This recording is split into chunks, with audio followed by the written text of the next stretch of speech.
Hello guys. In this video we are going to be talking about airfoil.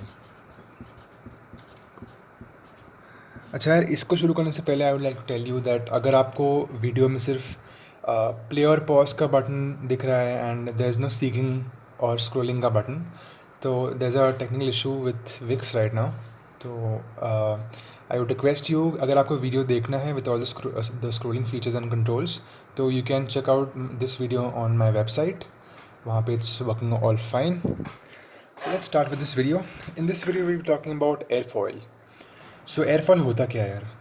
तो यार आपने wing देखा होगा. विंग का if you take a section of the wing, the shape of the wing is basically an airfoil.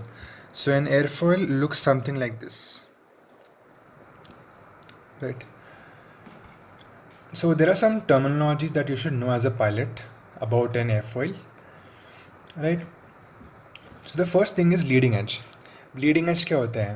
उसके नाम में लिखा है lead. So it's basically the forwardmost point of the airfoil. So this is your leading edge, right? This is your leading edge. And there's also something called as the trailing edge. Trailing edge मतलब the backwardmost point. So this is your trailing edge. All right.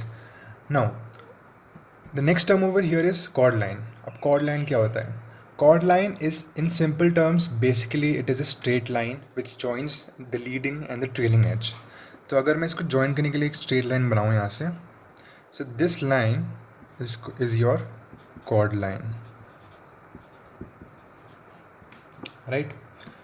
अब next definition over here is mean camber line. Now I'll just make another airfoil over here, a bigger version, so that you can see it more comfortably, right? अब mean camber line क्या होती है? Mean camber line is the line joining the leading and the trailing edge that is equidistant from the upper and lower surface of the airfoil.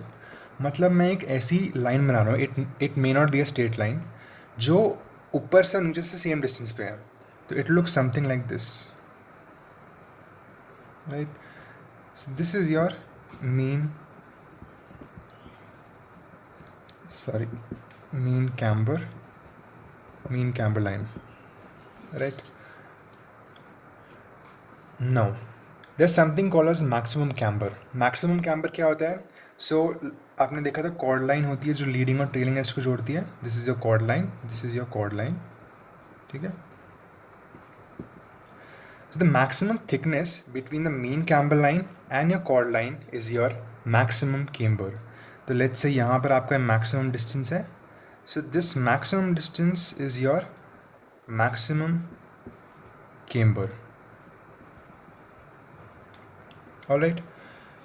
Now maximum thickness भी एक term है. maximum thickness simply is the maximum distance between the upper and lower surface. तो ये जो thickness है, the maximum thickness जो जैसे यहाँ पर हो रही है, let's say, so this is your maximum thickness. All right.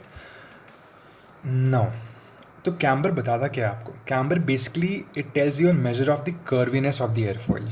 So there are three types. There is a zero camber airfoil. तो बेसिकली अगर आपको कुछ एयरफॉयल ऐसे हो, it's symmetrical. It's not actually symmetrical in this figure, but you can assume it कि दोनों side से same है ये. तो in this your it's a zero camber airfoil, right? क्योंकि यहाँ कॉर्ड लाइन भी यही है और the mean camber line is also the same. So this is a zero camber airfoil. But अगर लाइक यहाँ पर जो एग्जाम्पल है, इसमें आप देख रहे हो कि your camber line is above your chord line. Chord line ये है आपका, ठीक है? कॉर्ड लाइन आपका ये है और आपका मीन कैम्बर लाइन है ये ऊपर. तो मीन कैम्बर लाइन आपके कॉर्ड लाइन के ऊपर आ रहा है. That means this airfoil is a positively cambered airfoil. Alright. Similarly अगर उल्टा होगा, आपका ये मीन कैम्बर लाइन नीचे होगा, so that's called a negatively cambered airfoil. Now there is a term called a centre of pressure. Center of pressure simply is the point on the chord line. तो let's draw it again. Chord line फिर से revise हो जाएगा. Chord line is a line joining the leading and the trailing edge. So it's a point on the chord where the lift is considered to act. All right, तो basically एक point है जहाँ पे आप lift को assume करो act करने को. अब ये ऐसा क्यों है? You can take an analogy जो आपने फिजिक्स में पढ़ा होगा as centre of mass. So centre of mass is basically, हम अपने जो न्यूमेरिकल कैलकुलेशन है उसको कम करने के लिए हम मानते हैं कि उस ऑब्जेक्ट का पूरा जो मास है वो एक जगह कॉन्सेंट्रेटेड है. तो सिमिलरली यहाँ पे हम एरोडायनामिक्स में यूज़ करते हैं centre of pressure. All right, it's called centre of pressure. Center of pressure is basically a point on the chord line where lift is considered to act. Lift आपको पता होगा क्या है. All right. Then the next very important thing is angle of attack. अब angle of attack क्या होता है? This is your airfoil. Now this, जब आपका एयरफॉइल मूव कर रहा होता है एयर में, तो आपकी विंड यहाँ से आ रही होती है. ओके, विंड कहेंगे और इसको, या फिर आप कह सकते हैं रिलेटिव एयर. हम रिलेटिव इसलिए कह रहे हैं क्योंकि हम इस विंड को हम अज्यूम कर रहे हैं कि एयरफॉइल के रिस्पेक्ट में हम इस विंड को देख रहे हैं, इसलिए it's the wind is relative to the airfoil. That is why we are using the term relative air over here. Now angle of attack क्या होता है? जो आपका कॉर्ड लाइन है, लेट्स से ये है आपका chord line joining the leading and the trailing edge. Now the angle between your relative air and your chord line is your angle of attack. तो मान लेते हैं जैसे ये यहाँ से ऐसे आ रहा है, तो जी जो एंगल इसके बीच में आपका बन रहा है that is called alpha. Alpha is your angle of attack.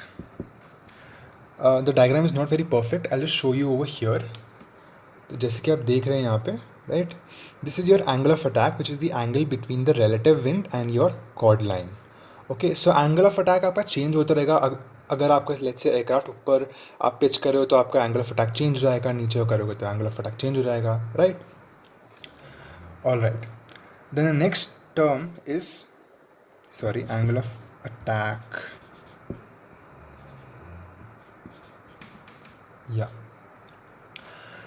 the next term is your angle of incidence. So what is your angle of incidence? Angle of incidence is the angle between the longitudinal axis. अब मैंने आपको I think last किसी उसमें बताया था मैंने अपने video में that your longitudinal axis is, let's say this is your airplane. तो आपके axis होते हैं, this is your longitudinal axis which runs from the nose to the tail of the aircraft. This is your longitudinal axis. जो आपके wing tip से wing tip से जा रहा होता है that is your lateral axis. और जो through the middle of the aircraft जो ऐसे जा रहा होता है ऊपर से that is your vertical axis, मतलब जो पेज से बाहर आ रहा है that is your vertical axis. Now what is angle of incidence? So आपका एयरप्लेन कुछ ऐसे है, मान लेते हैं this is your airplane, right. और आपका जो है विंग और जो है एयरफॉइल वो कुछ एंगल पे लगा हुआ है, राइट. आपका विंग ऐसा है, तो the angle between your longitudinal axis which is ऐसे, योर लॉन्गिट्यूडनल एक्सिस नोज से टेल जो जा रही है line, horizontal line, the angle between your longitudinal axis and your chord line of the airfoil. Chord line ऐसे कुछ जा रही होगी यहाँ पे. So this angle over here is your angle of incidence. अब नोट कि जो एंगल ऑफ अटैक है वो तो आपका चेंज हो रहा है with your attitude of the airplane, but your angle of incidence doesn't change, क्योंकि यार जो आपका विंग है वो तो एयरक्राफ्ट से अटैच्ड है, और जो हम डेफिनेशन बोल रहे हैं विच इज़ लॉन्गिट्यूडनल एक्सिस और कॉर्ड लाइन के बीच में जो एंगल वो तो हमेशा सेम ही रहेगा इररिस्पेक्टिव ऑफ कितना भी आप ऊपर नीचे करो, क्योंकि आपका जो एयरफॉइल है, जो आपका विंग है वो एयरक्राफ्ट से अटैच्ड है. तो बेसिकली जो विंग और जो एयरक्राफ्ट का हॉरिजॉन्टल एक्सिस है, जो लॉन्गिट्यूडनल एक्सिस है, उसके बीच में जो एंगल है that is your angle of incidence. All right, now there are some things to remember that lift always acts 90 degree to the relative airflow. तो that is a thing you need to remember. And also your drag always acts in the same direction as your relative airflow. तो अगर आपके aircraft ऐसे हैं तो आपका always drag आपका यहाँ लग रहा होगा, ठीक है. तो लाइक फॉर एग्जांपल आपका रिलेटिव एयरफ्लो ऐसे आ रहा है, हवा यहाँ से आ रही है, तो आपका ड्रैग भी यहाँ पे होगा, ठीक है. This is your relative airflow, relative air and this is your drag. So it will always be parallel to your, so drag will be always parallel to your relative airflow. Alright, so that's all for this video.